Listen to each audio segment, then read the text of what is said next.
धर्मांतरण असह्य है, नहीं सहा जाएगा।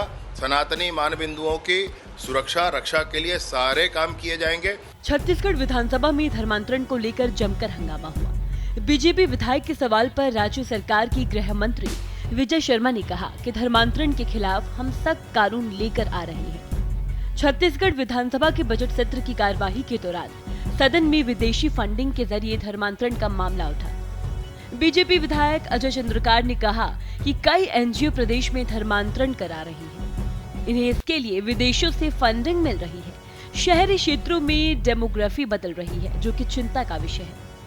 अजय चंद्रकार के सवाल का जवाब देते हुए गृह मंत्री विजय शर्मा ने बताया कि छत्तीसगढ़ में 153 एनजीओ को विदेशों से धनराशि मिल रही है, जबकि पहले इनकी संख्या 364 थी। 84 संस्थानों की फंडिंग पर रोक लगाई गई है और 127 की वैधता समाप्त कर दी गई। उन्होंने ऐलान किया कि प्रदेश में धर्मांतरण रोकने के लिए सरकार देश का सबसे सख्त कानून लाएगी। धर्मांतरण को स्वीकार नहीं किया जाएगा। धर्मांतरण के संदर्भ में अवैध धर्मांतरण ना हो, इसके लिए शीघ्र कठोर कानून आएगा। कोई भी विषय हो भाई, अगर उसमें स्पष्टता के साथ प्रकरण के हिसाब से कोई जानकारी दे दे, उस पर कार्यवाही जरूर होगी। वर्तमान पुलिस की प्रतिबद्धता है, विष्णुदेव जी की सरकार में इस बात की बड़ी स्पष्टता है। धर्मांतरण असह्य है, नहीं सहा जाएगा। सनातनी मानबिंदुओं की सुरक्षा रक्षा के लिए सारे काम किए जाएंगे और इसलिए अगर कोई भी ऐसा प्रकरण आपके ध्यान में है तो जरूर बताएं।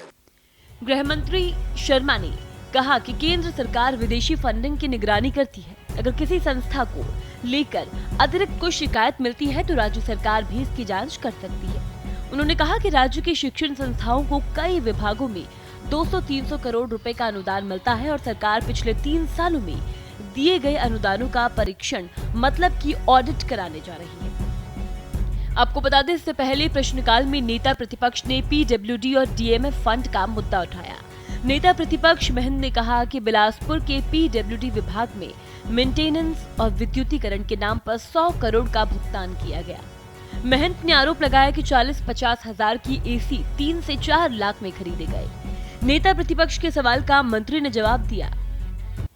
सवाल का जवाब देते हुए डिप्टी सीएम अरुण साव ने कहा 9,156 जगह पर मरम्मत कार्य किया गया, जिसमें 67 करोड़ रुपए खर्च हुए। डिप्टी सीएम अरुण साव ने कहा समय समय पर कर्मचारी जांच करते हैं। महंत के आरोपों पर उन्होंने कहा कि अगर कहीं गलत ढंग से भुगतान हुआ है तो उसकी जानकारी दे दी। उन्होंने जांच की भी बात कही।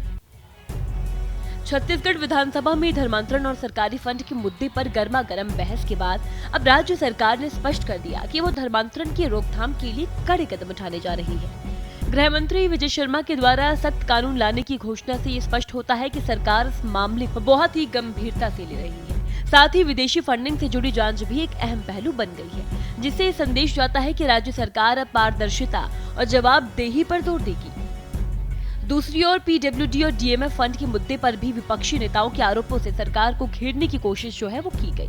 हालांकि डिप्टी सीएम अरुण साव ने आरोपों का खंडन करते हुए स्पष्ट किया कि मरम्मत कार्य पर खर्च की गई राशि सही है और अगर कहीं कोई गड़बड़ी हुई तो उसकी जांच जरूर होगी। ये मुद्दा केवल राजनीतिक बहस तक सीमित नहीं बल्कि सामाजिक और प्रशासनिक अव्यवस्था पर भी पड़ने की संभावना जो है वो जताई जा रही है। अब ये देखना होगा कि सरकार इन बयानों और घोषणाओं को किस हद तक प्रभावी रूप से लागू कर पाती और इससे आम जनता को क्या लाभ मिलता है।